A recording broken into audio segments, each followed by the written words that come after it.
Brothers, ang bagong premium scooter ng Bosch Philippines, the SR150 GT, na loaded sa mga features at may presyong 120,000 pesos lang.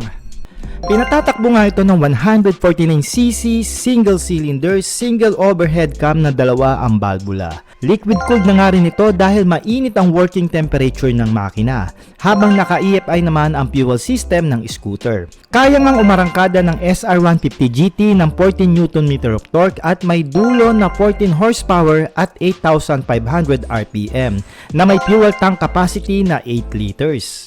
Digital meter ang panel ng scooter with the essential indicators, and of course we have a smart key features and USB charging port sa lug compartment ng mismong scooter.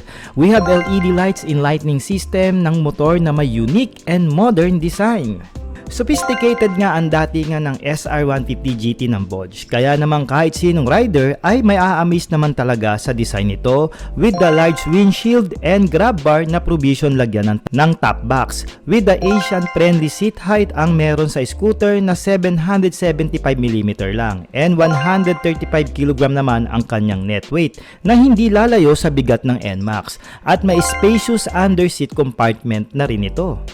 With the dual channel ABS and traction control system, kaya feel mong secure ang braking power mo dito, na binubuo ng disc brake sa harap at likod ng scooter with the front telescopic fork and dual spring type na shock.